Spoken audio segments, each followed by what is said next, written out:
You are at a dinner party. You can talk about almost anything. But there's one question that'll instantly suck the oxygen out of the room. How much money do you make? We have been trained from childhood that asking this is not just rude, it's obscene. It is the last taboo. We're more comfortable discussing our sex lives with strangers on the internet than we're discussing our salaries with our best friends.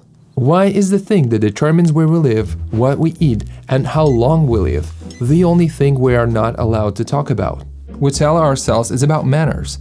We tell ourselves it's about privacy. But if we peel back the layers of history, psychology, and economics, we find a much darker truth. We aren't silent because we're polite. We're silent because we're afraid. And that fear is costing you a fortune. Let's start with who benefits from your silence. Because in every mystery, you have to follow the money. And in this case, the money leads straight to the payroll department. In economics, there is a concept called information asymmetry. It's a fancy term for a rigged game. Imagine you are playing poker, but your opponent can see your cards and you can't see theirs. Who do you think wins? When you walk into a salary negotiation, the corporation holds all the cards. They know exactly what your peers make. They know the market rate. They know the budget. You know nothing. You only know what you hope to make. For decades, big corporations have not only encouraged this silence, they have enforced it. In the US, until fairly recently, many contracts actually had clauses forbidding employees from discussing pay. Why? Because secrecy is a discount coupon for labor. If I pay Bob $50,000 and Alice $80,000 for the exact same job, and they never talk, I save $30,000 a year. But the moment Bob and Alice have coffee and compare notes, my discount evaporates. I either have to pay Bob more or explain why I don't. By convincing us that talking about money is classless, the corporate world has effectively union-busted our social circles. They have convinced us to police ourselves.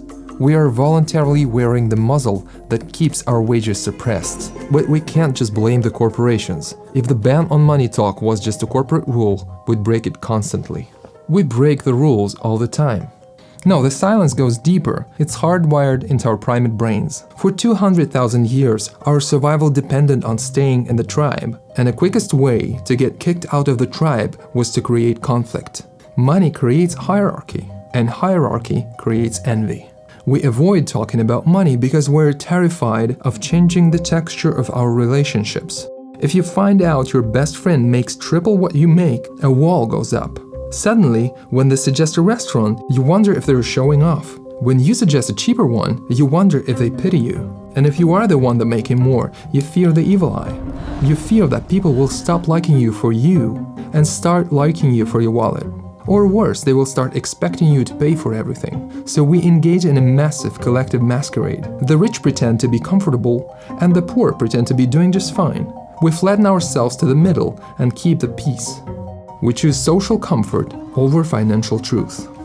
It is easy to think that this is just human nature, but it's not. It is cultural nature too. If we look around the world, we see that money silence isn't a universal law. Take Norway, for example. In Norway, tax returns are public record. You can log onto a website and see exactly what your neighbor, your boss, or the prime minister earned last year. It's called Skattelister. To an American or a Brit, this sounds like a nightmare, but in Norway, it's seen as a tool for trust and equality. If everyone knows what everyone makes, it is much harder to discriminate against women or minorities. The gap between the CEO and the worker is smaller, partly because the shame of earning 500 times more than your employee is public. Compare that to the UK or Australia, where tall poppy syndrome is the law of the land. If you succeeded too much and talk about it, the culture demands that you be cut down to size. There, hiding your wealth is a survival mechanism. Or look at some parts of Asia, like China or Vietnam, where asking how much do you earn can be as common as asking have you eaten yet? In some of these cultures, money is viewed more pragmatically, as a score, a family duty, a concrete reality, rather than a reflection of your moral soul. The cultures that hide money the most are often the ones with the highest inequality. We hide it because we are ashamed of the gap. But hiding the gap is exactly what allows it to widen. Ignorance is expensive.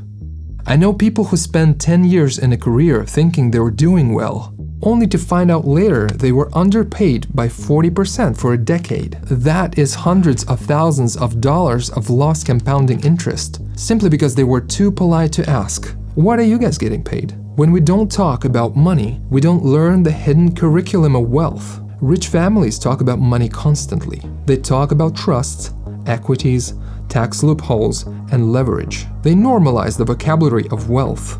Poor and middle-class families talk about prices. They talk about how much gas costs or how expensive milk is. They talk about expenditure, not the mechanism.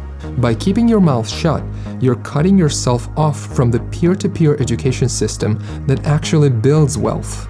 You're trying to learn a language without ever speaking it out loud. Now, I'm not suggesting you walk into a bar and shout your net worth to strangers. There is a difference between transparency and stupidity. We need a new protocol for money talk. We need to know what to share and what to protect. The green zone, share this. Share your salary range with peers in your industry. This is non-negotiable. If you don't do this, you're scabs crossing your own picket line.